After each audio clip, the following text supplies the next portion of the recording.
I love using free AI tools. I love using ChatGPT to do my personal planning, Claude for my work and coding tasks. I've definitely wasted a bit of time using Gemini's Nano Banana Pro to do some image generation. And I get to use all of this without having to pay a cent. It seems a little too good to be true, and we know the age-old saying, if something is free, you're the product. So today, I've decided to dive deep into the hidden costs of using these free AI tools. Let's start with the obvious one, your data. So most of us know by now not to upload confidential or sensitive information into the free version of AI tools because the labs are using this data to train their models. So every prompt you type, every image you generate, every conversation you have, they're all data that is utilized to help train these models. So for their next release, let's say, for example, it's the GPT-4.1 series, and then jumping to the 5.2, they're using all the data you've provided to make these models smarter. But it's worth noting that these free versions have been available for years, and the providers now have a lot of uploaded documents and prompts with important contextual information. So their priorities actually pivoted a bit. It's no longer the content behind the documents they care about, it's actually the metadata behind all the documents you upload that they're looking to grab. When you upload a PDF to ask questions about it, or even drop in an image for analysis, you're also handing over all the metadata embedded within those files. Think about when you sit down to write a report.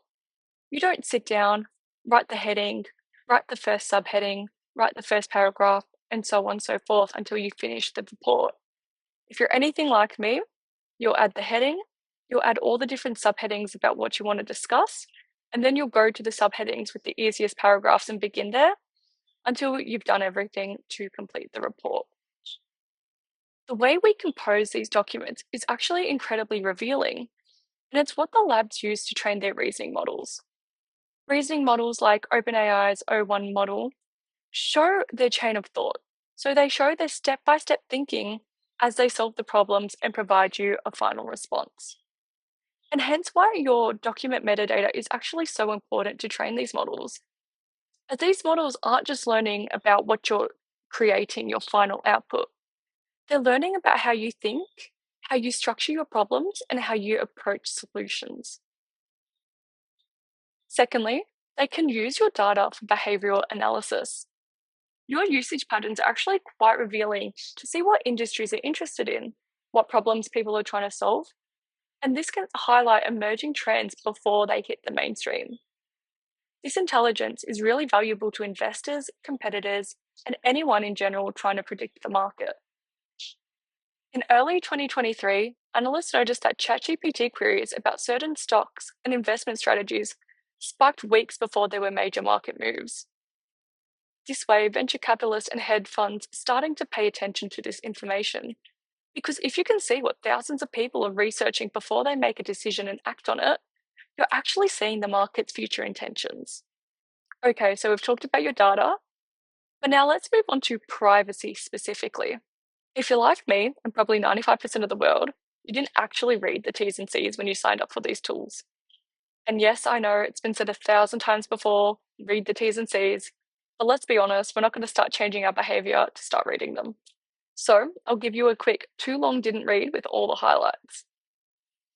OpenAI's privacy policy includes, we may use personal information for the following purposes: to provide, administer, maintain, improve and/or analyze the services, to conduct research, which may remain internal or may be shared with third parties, published or made generally available, to communicate with you, to develop new programs and services, to prevent fraud, criminal activity, or misuses of our services, and to protect the security of our IT systems, architecture, and networks, and to comply with legal obligations and legal process, and to protect our rights, privacy, safety, or property, and/or that of our affiliates, you, or other third parties. Google's terms of services are even more aggressive. When you upload, submit, store, send, or receive content to or through our services, you give Google, and those we work with, a worldwide license to use, host, store, reproduce, modify, create derivative works, such as those resulting from translations, adaptations, or other changes we make so that your content works better with our services. Communicate, publish, publicly perform, publicly display, and distribute such content. The rights you grant in this license are for the limited purpose of operating, promoting, and improving our services, and to develop new ones. This license continues even if you stop using our services.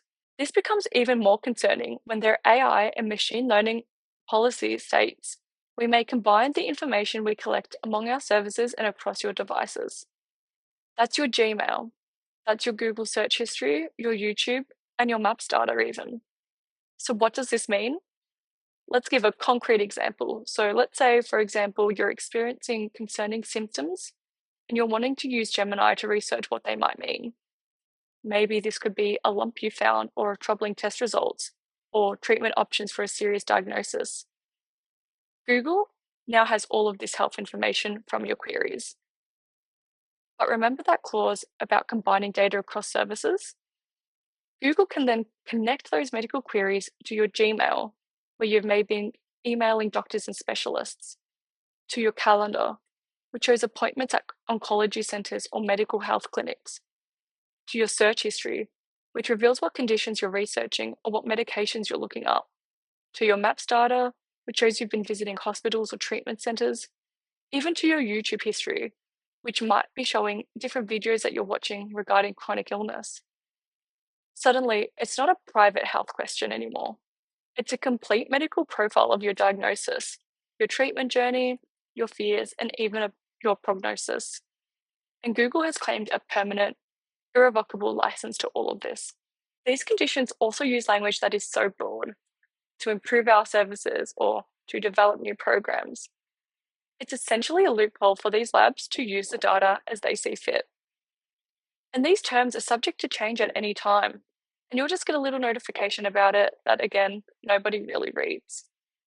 For example, in 2023, Zoom quietly updated their terms to suggest that they could train AI on user video meetings without their explicit consent. They rolled this back after massive backlash, but it really does give you insight into the thinking of these big companies. Your content and your data is really a valuable asset. So privacy is one thing, security is actually another. And these free AI tools have actual security concerns. Let's say you're using ChatGPT at work.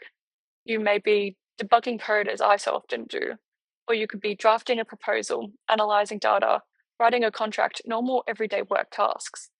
And when you're doing this, as we mentioned, you're very likely uploading data or adding content in your prompts to give context around what you want it to achieve. And at the end of the day, if you're taking information outside of your company's security perimeter, it creates a security risk. And in regulated industries, this isn't just a risk, it can potentially be illegal. Healthcare workers using ChatGPT to discuss patient cases, for example, that's illegal under Australian privacy law. The Privacy Act requires health providers to protect patient information, and the moment you type client information into ChatGPT, you've sent that data to overseas servers where it is no longer protected by Australian law. If you're not worried about regulation, there's still the technical security to worry about. Free AI services share infrastructure between users in the background, and data isolation isn't always perfect. In 2023, we've seen Bing users discover that they could manipulate the AI to reveal its internal instructions and system prompts, all information which is supposed to be hidden. Steps even further, there were reports of conversation context bleeding across sessions. So data isolation failed accidentally, and private information was exposed. It really does show that it doesn't have to be a malicious attack to do this. And even if you delete your conversations, it doesn't really mean they're gone. Most services keep backups. If the prompts you were using are incorporated in training data, they're baked into the next model. And the terms of service give them the right to retain data for as long as necessary to provide the services, which is pretty indefinite. Finally, I want to address something that has me worried as a 23-year-old who is constantly using AI. How is AI impacting my skills and my ability to think critically? As I said, I love using AI. It does enhance my work and help speed up my tasks. However, more and more I'm starting to see myself go from using AI to help with tasks to using AI to do my tasks. For example, I used to write my own Python scripts, and when there would be an error thrown to me, I would use AI to help me debug it when something's gone wrong. Now, Claude Code is my best friend, and it just does it all for me. This is called skill atrophy, and it's actually a growing problem. Now, I'm going to get a bit scientific here because there's proper neuroscience behind why this matters. Your brain builds skills through neural connections. And when you practice something repeatedly, you're strengthening these pathways between your neurons. But your brain operates on a use it or lose it basis. So when you stop using those pathways, your brain prunes them away in a process that's called synaptic pruning. And this is how your brain remains efficient. For example, there was a study done on London taxi drivers who used to memorize thousands of streets before GPS. And they actually showed an enlarged hippocampi, the part of the brain that is responsible for spatial memory. Their brains had physically grown from all the mental navigation they were doing. But when they stopped using that skill and started relying on GPS, follow-up studies showed that their hippocampi actually shrank. So the part of their brain that was dedicated to this memory and navigation literally got smaller. Similar things are being seen with AI, but across multiple different cognitive functions. Recent studies on people using ChatGPT for work found that they completed tasks 25% faster. Fantastic. But when AI was making mistakes and hallucinating within those tasks, they were 19% less to catch this out. And when they had to complete these tasks on their own afterwards without AI, their problem-solving abilities had declined. This impact also extends onto critical thinking. Your prefrontal cortex, the part of your brain responsible for reasoning, evaluation, and complex problem solving, constantly needs to be exercised.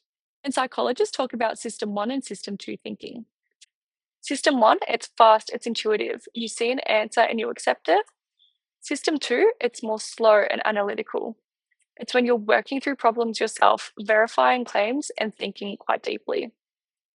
AI encourages system 1 responses, but when you're not regularly engaging your brain in that system 2 thinking, its capacity to do that diminishes, and you actually decline your ability to analytically think.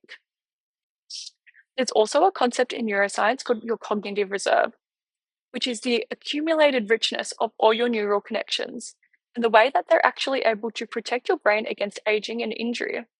So complex, challenging mental work throughout your life helps build up this reserve, and in later years, it helps protect against cognitive decline and dementia. But if AI is removing cognitive challenge from our daily tasks, and we're no longer building those neural connections, we could potentially be impeding our brain's long-term resilience. All right, so what next? Do we stop using AI entirely? Not even I could convince myself to do that, and don't get me wrong, AI is genuinely useful. We just need to be more conscious about how we use it. For work, businesses are now adopting enterprise AI tools that ring-fence the data you upload and have a layer of AI security inbuilt into them, which may allow you to utilize AI for company data and address those issues around data leakage and malicious attacks.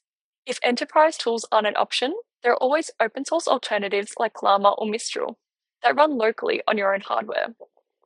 Your data never leaves your computer, there are no terms of service you have to accept, no data mining, but there is a bit of a learning curve for how to set this up and do this.